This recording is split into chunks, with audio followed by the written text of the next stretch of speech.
So today's video is a little more personal than normal. While as ever my goal is to say something important about any movie, game, book or comic I talk about, today I feel like the message that I've arrived at in this video is of particular importance, both to myself and hopefully to many others out there.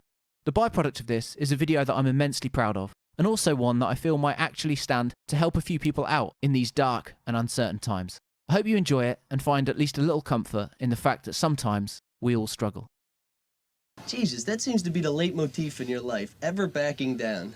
I don't back down. You always back down. You assume blame that's not yours. You come in on your day off. You buckle like a belt. Do you know what really pisses me off? The fact that I'm right about your buckling? Then I'm gonna miss the fucking game. Because you buckled. Will you shut up with that shit? It ain't helping. Oh, don't yell at me, pal.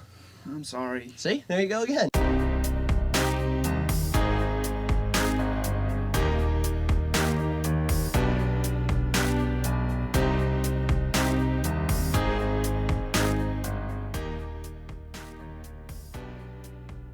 When it comes to films and filmmaking, few movies have been as informative or impactful on my life as Clerks and Clerks II. Now, I know what you're thinking. Aren't they those slacker movies filled with dick and fart jokes? And the answer is, yeah, kind of. 37. My girlfriend sucked 37 dicks. In a row? But while that is technically not a complete fallacy, to me, and I'm sure to many others, the films of Kevin Smith, particularly Clerks 1 and 2, mean so much more.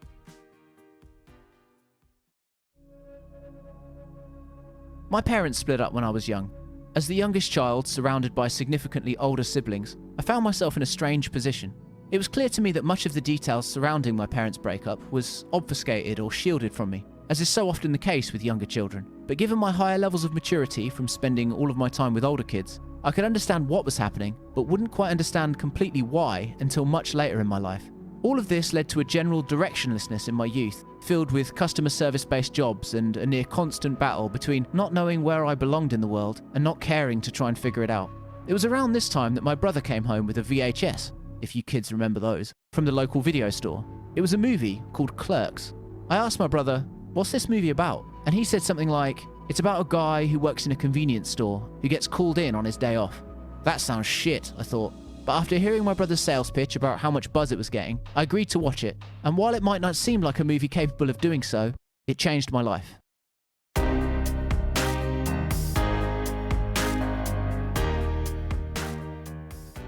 Clerks tells the story of Dante and his friend Randall.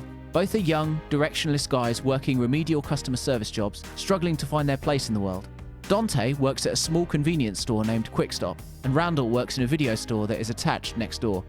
As mentioned earlier, Dante is asked to come in on his day off, and the story progresses from there. But while there are some notable events that occur throughout, this is not a movie about wacky hijinks or crazy adventures. Clerks is a low-key comedy, and this is perfectly in keeping with its tone and world. There isn't even much flair in the way of cinematography or the way it's shot.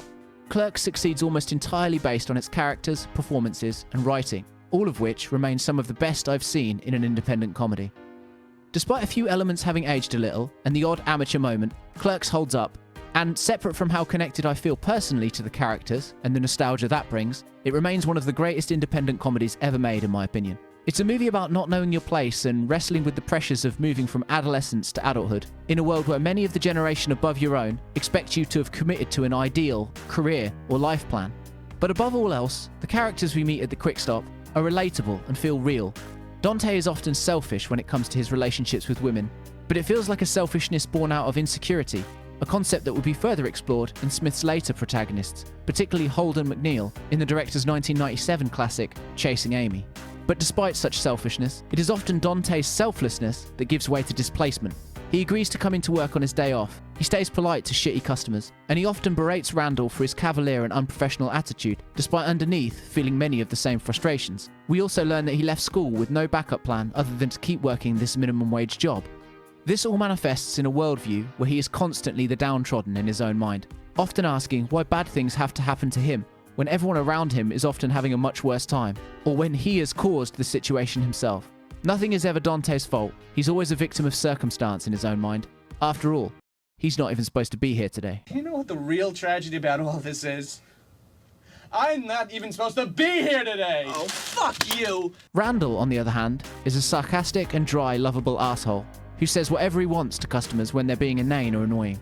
But while Randall seems to not give two fucks about anything on the surface, it's clear that really he cares a lot for Dante, and also has a much less clouded worldview when it comes to his own and his friends' place in the world. Such flaws in both characters were things I could see, at least in part, in myself at the time. And while I could never profess to being quite as selfish as Dante, or quite as nonchalant and direct as Randall, both were in many ways reflective of the inner and outer anxieties and issues I was struggling to deal with as a young, directionless person growing up. But I know what you're thinking. How did all this change or save my life? Well, we all have movies that we identify with or speak to us, and I'm sure I'm not the only person in the audience who felt like in some weird way Clerks had been made specifically for them at that time. But it's when you consider how Clerks was made, and by whom, that things really begin to make sense.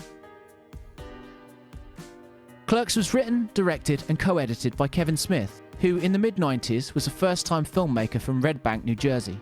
Raised Catholic and the youngest of 3 children, Smith had grown up the son of a homemaker and a postal worker. Obsessing over popular culture and wanting to tell stories in film, but having little idea where to start, such an upbringing had grounded Smith in realities that he would transpose onto his work. I mean, he even worked at the Quick Stop where Clerks takes place when he made the film, allowing his place of work to double as the film's chief location, working through the day and shooting through the night.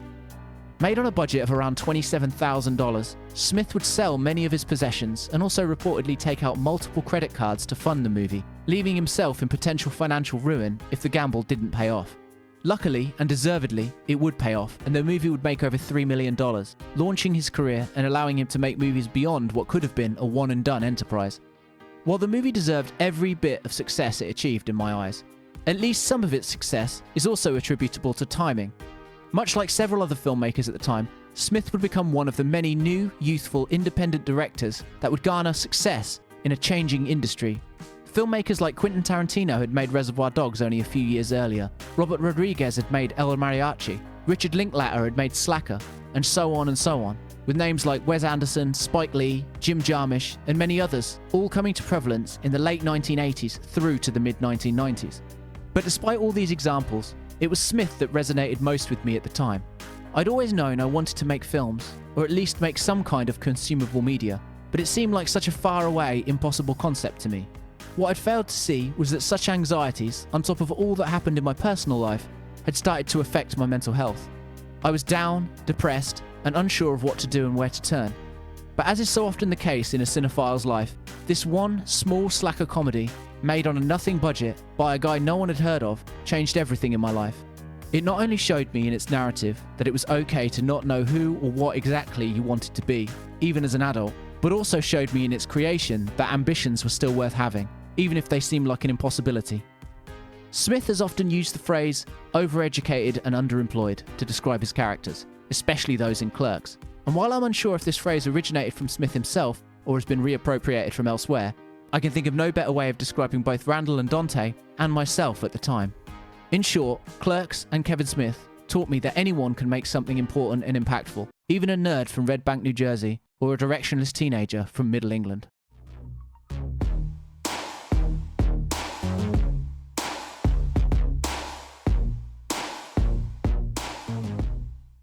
By the time Clerks II came out in 2006, my life had changed considerably. I'd started to try and forge some sort of career, and while like many young people both then and now, I wasn't quite there yet, my attention was on other things and many of my ambitions had begun to change or warp into a murky fog, allowing resentment and a lack of clarity to begin to sink back in. Still, this wasn't to say that I wasn't excited and paying attention to Clerks II's impending release, if cautiously so. Sequels that arrive long after the original, especially when the original is so important to the viewer, or even the history of the medium in general, are notoriously hit and miss, and so should often be approached with some trepidation.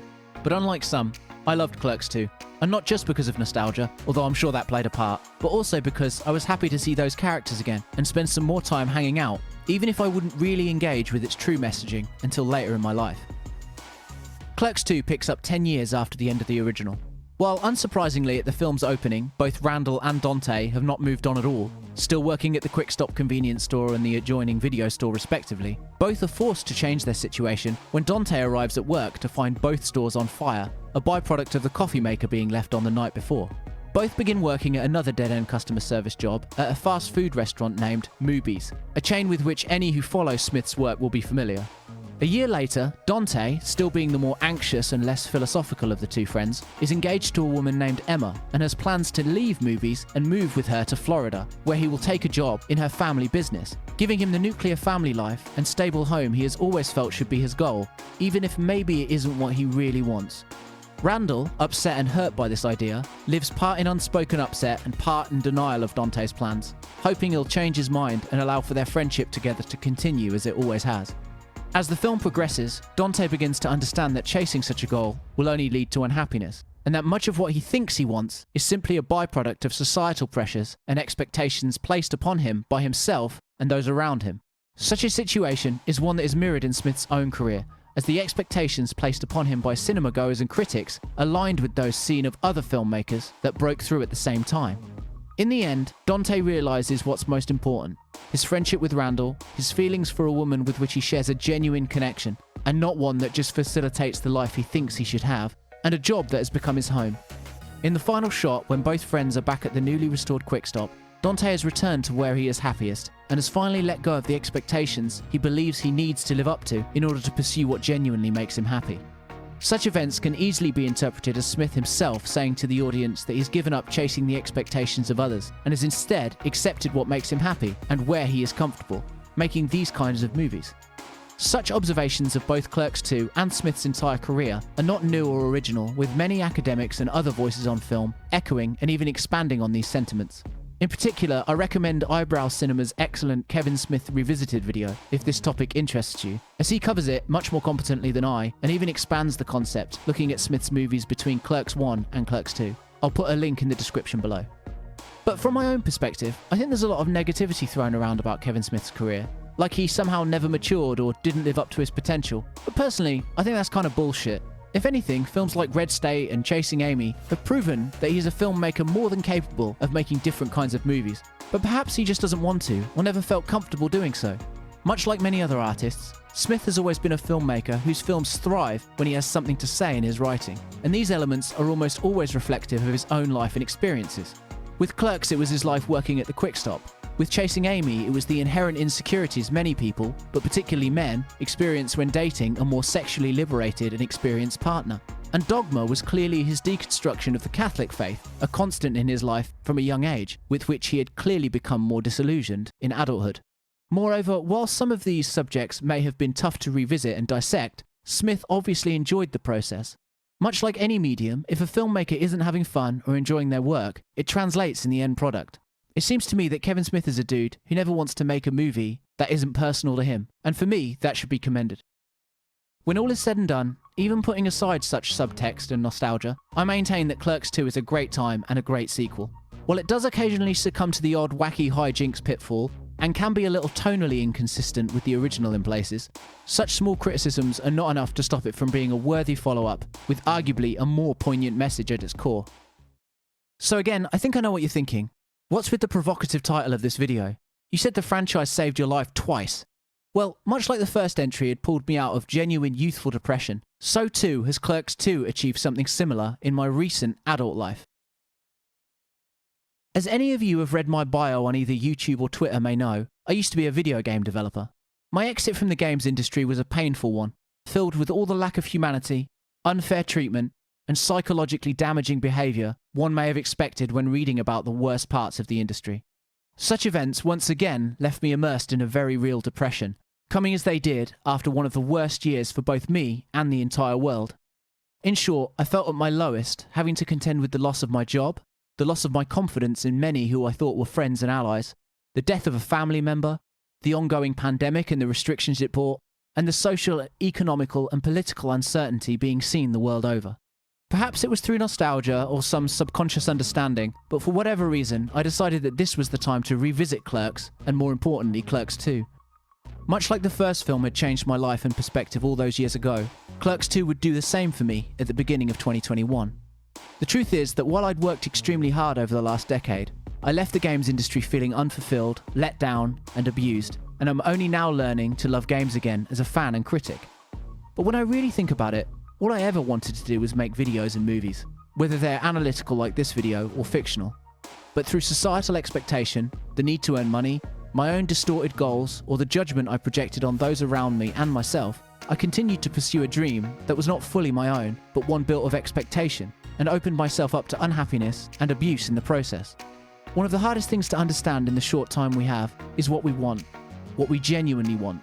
While this too changes as we grow and evolve, part of solving that riddle is knowing and reconciling with yourself who you actually are and who or what you want to be.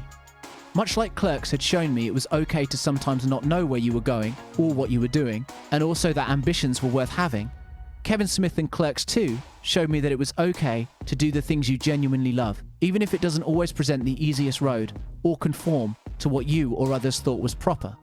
Just like Dante, it took me a while, but Clerks II helped me realize what I want and what's most important. I'm a filmmaker, a YouTuber, and an academic now, and for the first time in a while, I'm genuinely happy. And I owe some of that to a filmmaker from Red Bank, New Jersey, whose work, through chance or happenstance, appealed at the points in my life when I needed it most.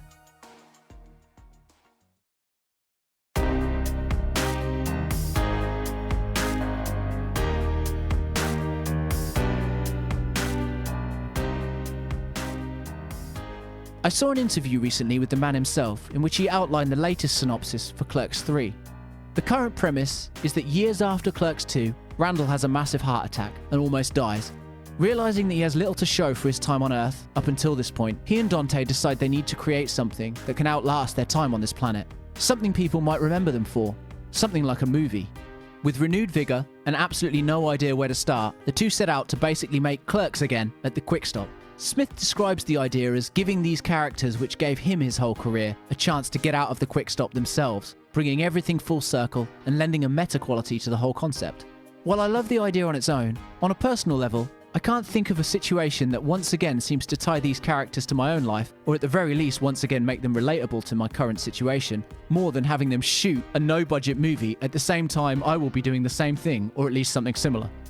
While there are many of Smith's other films that I love, particularly the aforementioned Chasing Amy and Dogma, and many more video essays that I will no doubt make on how such movies informed and affected my life and the lives of cinema goers in general, it's Randall and Dante that I will possibly always feel most aligned with. And Clerks III, it seems, will be no exception.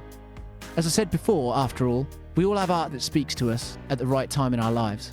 So, for what it's worth, thank you, Kevin Smith. I'm not sure you'll ever see this video, but if by some miracle you do, know that your work made a real difference in someone's life.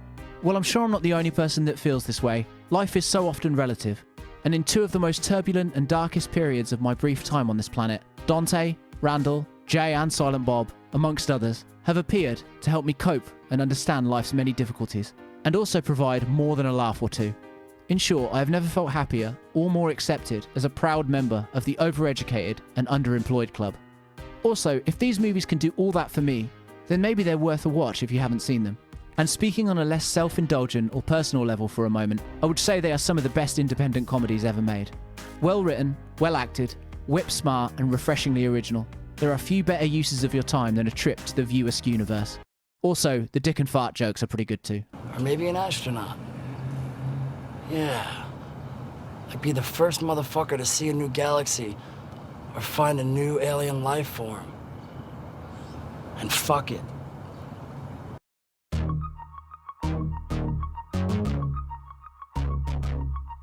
Thank you all for watching. As mentioned at the start, this video was one of my most personal, and also one of the most important to me in my channel's short life so far. If you did enjoy it, or see any value in its message and content, then maybe check out the rest of the channel and give it a sub. Oh, and don't forget to ring the notification bell to make sure you don't miss any new videos. Also, please share the video and channel if you can, and feel free to like or dislike and leave a comment. It really helps the channel grow. But more than all of this, please remember that you're not alone when things go bad, and it's okay to find comfort, solace, and escape in art right now, be it in a movie, game, book, comic, or whatever. 2020, and now also apparently 2021, have been the worst time of many people's lives, mine included. But just because everyone's having a shit time doesn't mean that you aren't as well. The fact that you are struggling matters, but it's also okay. Things will get better. And if things haven't gone your way recently, and you're struggling, maybe just remember these wise words from Dante. Can you feel it? Feel what? Today is the first day of the rest of our lives. Thanks again, and stay safe out there.